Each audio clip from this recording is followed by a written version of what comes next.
Animais pensam no futuro? Será que os animais podem planejar ações futuras? E a partir de que idade as crianças conseguem passar a pensar e a planejar o futuro? Vamos explorar esses temas nesse vídeo, onde nós iremos ver como os chimpanzés podem usar as suas ferramentas para pescar os cupins. Sejam muito bem-vindos ao canal Eterna Busca. Eu sou o Jordan, biólogo e mestre em ecologia de biomas tropicais.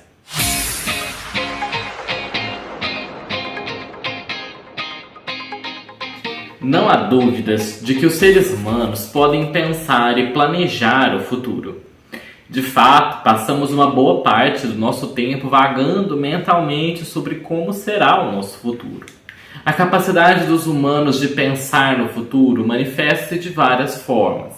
Por exemplo, quando uma pessoa perdida nos seus pensamentos ela é perguntada sobre o que ela está pensando, ela pode responder para você: nas minhas próximas férias. Ou quando um colega de trabalho é perguntado por que a outra pessoa trouxe uma chave de fenda para o seu trabalho, ela pode responder que é para consertar o problema da sua gaveta. De fato, há inúmeras vezes durante o dia em que as pessoas pensam sobre o futuro e agem com o futuro em mente. A nossa capacidade de nos projetar mentalmente no futuro, às vezes ela é referida como pensamento episódico futuro, e é uma capacidade altamente adaptável que resulta em comportamentos planejados, deliberados, em vez de imediatos e reativos. Por exemplo, dá um suco de volta. Não é assim, tem todo um planejamento, né, de como aquela coisa vai ser feita. E lembrando que sobre pensamento episódico futuro, esse é um dos temas anteriores dessa série de vídeo, que inclusive esse é o 10º vídeo dessa série, então não deixa de conferir nossa série anterior que a gente fala sobre viagem mental ao passado, depois viagem mental ao futuro, pensamento episódico e várias coisas nessa série que ficou bem legal. Embora no início do desenvolvimento as necessidades das crianças sejam amplamente atendidas por outras pessoas, em pouco tempo, elas também desenvolvem a precisão que caracterizam os adultos da nossa espécie. Muito progresso foi feito nas últimas décadas para entender melhor o pensamento e o comportamento orientado para o futuro nas crianças. O pensamento orientado para o futuro é como elas planejam algo que ainda irá acontecer.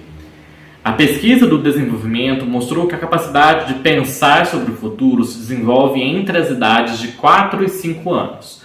A abordagem experimental para estudar o pensamento futuro em crianças tem se baseado principalmente num teste muito interessante e peculiar que é chamado de teste da colher. Aí lembrando que sobre essa questão da capacidade de pensar sobre o futuro e a idade, no nosso vídeo anterior dessa série nós falamos justamente sobre isso, depois confere ele lá. E aí vamos entrar justamente no teste da colher para saber se as crianças têm esse pensamento futuro.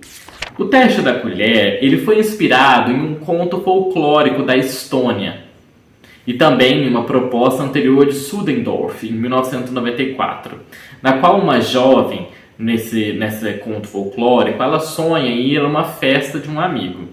Nessa festa, há um delicioso pudim de chocolate sendo servido, mas a jovem não trouxe a sua própria colher e, portanto, ela não pode comer porque não tem colher para ela lá.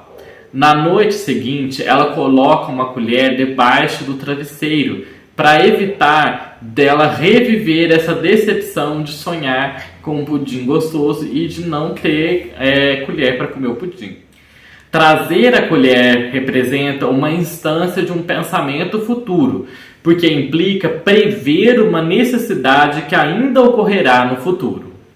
Esse exemplo serviu como base para numerosos estudos que avaliam o futuro episódico mental ou viagem no tempo mental em crianças humanas e também em animais não humanos. A adaptação mais precoce e sistemática do teste da colher com crianças foi realizada por Sudendorf e seus colaboradores em 2011 e também em 2005.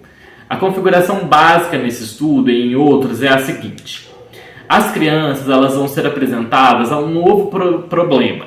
Por exemplo, uma caixa trancada com adesivos, mas sem a chave que abra essa caixa. E essa caixa está em um determinado local, por exemplo, no quarto A.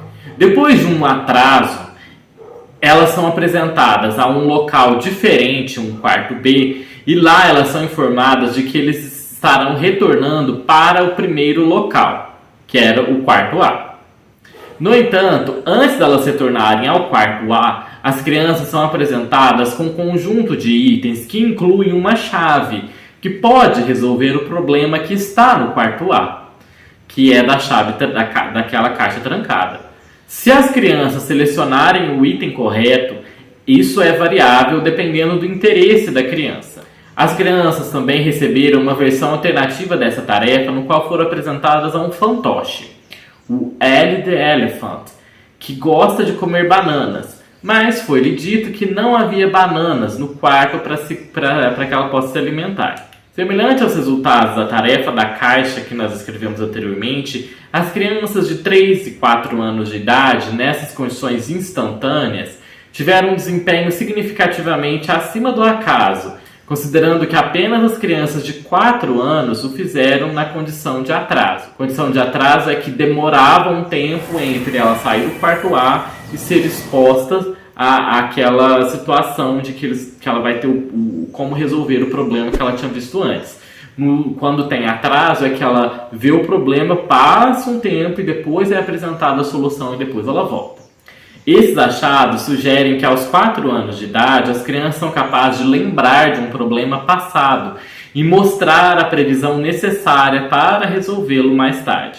Usando uma abordagem diferente, Martin Ordas, em 2018, desenvolveu uma tarefa de 2 etapas na qual as crianças de 3, 4 e 5 anos entraram em uma sala, onde elas foram mostradas uma caixa trancada com bolinhas de gude e um saco separado com lápis de cor. Então, em uma segunda sala, elas foram mostradas a um jogo de corrida de mármore. Depois de visitar os 2 quartos, as crianças foram informadas de que elas voltariam a eles 15 minutos depois. Embora as crianças tenham sido designadas para 3 condições diferentes, a mais relevante e comparável a essas versões anteriores do teste da colher foi aquela em que, apenas após o atraso de 15 minutos, as crianças foram submetidas a 3 testes. As crianças foram apresentadas com uma chave, uma folha de colorir e um bloco. Nesse caso, a escolha correta é a chave, porque permitiria que elas abrissem primeiro a caixa que continha as bolinhas de gude e depois usassem as bolinhas de gude no jogo de mármore. Note que apenas as crianças que afirmaram que preferiam brincar com corridas de mármore ao invés de brincar, de colorir com papel e lápis de cor, foram incluídas nesse experimento. As crianças também foram perguntadas em que ordem elas iriam visitar os quartos. Nesse caso, são as crianças que deveriam escolher a ordem que elas deveriam visitar primeiro, e não já igual nos outros que já era pré-estabelecido. Então a sequência que a criança precisava fazer era ir primeiro na sala que tinha a caixa trancada e depois ir para a sala que tinha esse jogo para que ela pudesse jogar. Apenas as crianças de 5 anos estavam significativamente acima do acaso na seleção do item correto, ou seja, da chave, para trazer de volta com elas as bolinhas de gude para outra sala, pegando a partir da chave que ela usou. E apenas as crianças nessa faixa etária de 5 anos estavam significativamente acima do acaso ao afirmar que elas visitariam os quartos na sequência correta. Primeiro onde tem a chave, onde tem a caixa, para pegar a bolinha para depois ir para a sala onde está o jogo. Esses resultados sugerem que essa tarefa explora um aspecto mais desafiador do pensamento futuro do que as versões de uma etapa do teste da colher, e também reflete com precisão os tipos de problemas orientados para o futuro que os seres humanos são muitas vezes confrontados. Por exemplo, primeiro eu devo pegar as chaves do carro da casa, e então eu posso verificar se esqueci as minhas luvas dentro do carro. Em suma, uma série de estudos de desenvolvimento foram inspirados pelo teste da colher de Turvington em 2005 e produziram importantes insights sobre o raciocínio orientado para o futuro em crianças, juntamente com importantes avanços metodológicos nesses estudos. Em primeiro lugar, os pesquisadores convergiram para um método que é facilmente administrável e que mostra consistentemente que aos 3 ou 4 anos de idade, dependendo da versão específica da tarefa dada, as crianças são capazes de selecionar um item que pode resolver um problema futuro. Em segundo lugar, pelo menos um teste da colher de 2 etapas foi implementado no qual as crianças precisam considerar a ordem temporal das ações ao fazer a sua seleção dos itens. Nesse caso, é apenas aos 5 anos de idade que as crianças têm sucesso em níveis acima do acaso, porque antes, né, com 3, 4 anos, elas não vão conseguir fazer essa predição correta de que ela tem que ir primeiro no quarto que tem a caixa trancada, por exemplo, com a chave que ela ganhou, e depois no outro onde tem um joguinho. Com base nesse corpo de trabalho, é tentador concluir que aos 5 anos de idade, se não mais jovens, as crianças adquiririam o tipo de previsão tão elegantemente descrito no teste da colher de Turing-Grotz. No entanto, pelo menos um aspecto crítico do teste de Turing-Grotz ainda não foi adequadamente traduzido para as tarefas de desenvolvimento. Uma diferença importante entre o cenário de Turing-Grotz e os testes da colher existente é que no primeiro, a jovem, aquela lá do contos, né, que a gente falou, ela espontaneamente ou por vontade própria, ela gera o item que é a colher, que é necessária para resolver o problema futuro.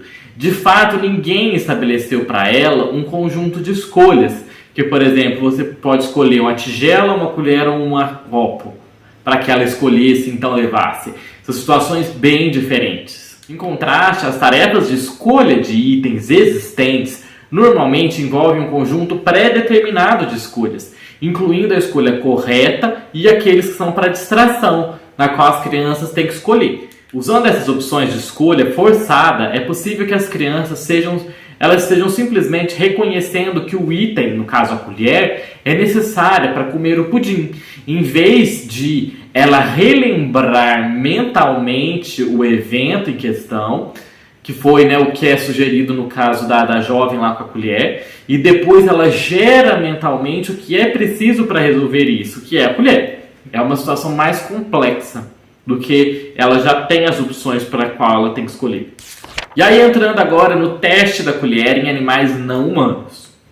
No geral, esses estudos geralmente mostram uma melhora relacionada à idade do pensamento futuro entre as idades de 3 a 5 anos. O teste da colher também foi implementado com sucesso em estudos com grandes símios. Por exemplo, McCarley e Cal, em 2006, apresentaram aos orangotangos e bonobos uma recompensa fora do alcance deles, e com um conjunto de ferramentas úteis e inúteis que eles poderiam levar para uma sala de espera. Para obter a recompensa, os indivíduos tinham que retornar à sala onde a recompensa fora de alcance foi colocada, carregando a ferramenta útil, 1 ou 24 horas depois deles terem visto a recompensa. McCarthy e Call mostraram que os grandes símios selecionaram e salvaram a ferramenta correta para um uso futuro. No entanto, uma preocupação importante com os testes da colher descritos é que não está claro se pensar em um evento futuro é necessário ao fazer essas escolhas bem-sucedidas. Nessas tarefas, selecionar o item correto pode indicar apenas que o sujeito sabe que, por exemplo, a chave é útil para desbloquear a caixa agora, sem ter que representar o seu uso em um evento futuro. Para resolver essa questão, é necessário demonstrar que os indivíduos têm alguma compreensão do que o futuro pode implicar, incluindo um componente temporal, isso é, as relações entre antes e depois. Assim como no caso das crianças que explicamos anteriormente, que precisam associar que ela precisa pegar as bolinhas de gude para poderem brincar na outra sala. Estudos comparativos do teste da colher empregaram um procedimento diferente do utilizado na maioria dos estudos de desenvolvimento.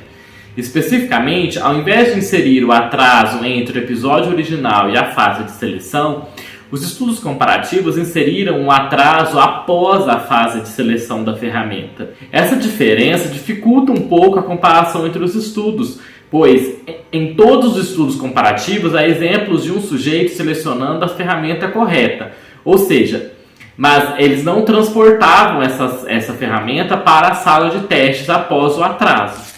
E aí entramos agora justamente no caso dos chimpanzés. Curiosamente, chimpanzés no Triângulo de Goualogo, na República do Congo, foram descritos como usando 2 ferramentas em sequência. Primeiro uma vara de perfuração e depois uma vara, né, como fosse uma sonda de pesca em seguida, para tentar acessar os cupins dos ninhos subterrâneos. Como nesse vídeo que você pode ver o chimpanzé primeiro furando e depois enfiando a vara mais fina para pegar os cupins.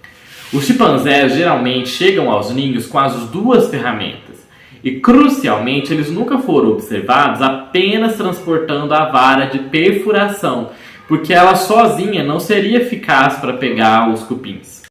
Este estudo ilustra bem como o planejamento pode implicar um componente temporal, uma vez que o transporte de ambas as ferramentas, em vez de trazer só uma, independente da sua função, indica prever que será necessário duas etapas para extrair o cupim. E aí entramos justamente no planejamento futuro. A hipótese de Bischoff-Kohler, de 1997, afirma que os animais são incapazes de dissociar outro estado mental do seu presente na qual eles estão. E, portanto, eles seriam incapazes de antecipar necessidades futuras ou estados de impulso. E, portanto, eles seriam incapazes de viajar mentalmente no tempo. Existem uma série de experimentos que visam mostrar que os animais são capazes sim de agir por um estado motivacional futuro, que demonstraria inequivocadamente uma capacidade de premeditação.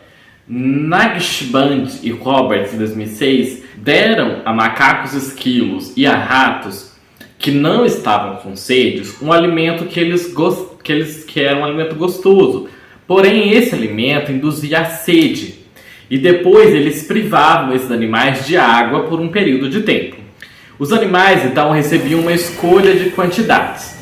Se eles escolhessem uma maior quantidade do alimento, era retirada a água por um período maior de tempo do que se o animal escolhesse uma menor quantidade de alimento, que seria retirada uma menor quantidade de água. A quantidade de água ficaria fora deles por menor tempo. Os macacos esquilos, gradualmente, eles reverteram a sua preferência por escolher a maior quantidade de comida, o que os autores sugerem indicar que eles estavam antecipando a sua sede futura em um momento em que não estavam com sede. Que eles já associaram, se eu comer muito disso, eu vou ficar com sede porque eles não vão me dar água, então eu tenho que comer menos.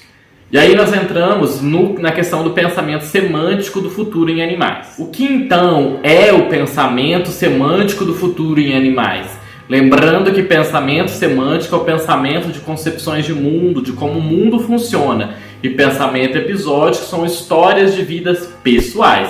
Depois confere lá que a gente já tem um vídeo bem específico falando sobre isso. Nós, humanos, a prospecção semântica requer o conhecimento de que existe futuro. O que está acontecendo na mente de um macaco quando ele está preparando uma vara para usar de pesca, para pescar cupim? No mínimo, na cabeça do macaco, ele está vendo a vara como uma forma potencial de capturar o cupim. Para explicar o comportamento do macaco de encontrar uma vara, afiar a ponta, levar ao ninho do cupim na sequência correta, ele deve ter alguma capacidade de ordenar os eventos no tempo em sua mente. O que leva à questão de saber se isso requer algum senso de pelo menos o futuro imediato. Mesmo que não se preveja usar a vara para pescar cupins, pode estar usando a prospecção semântica para ver o ato de pescar cupins em um futuro próximo. O problema, claro, é que, como tantas vezes tem sido observado, um problema fundamental no estudo da cognição prospectiva em animais é a falta de linguagem. Na ausência de linguagem ou quaisquer marcadores não linguísticos, os estados mentais dos animais devem ser inferidos a partir do seu comportamento.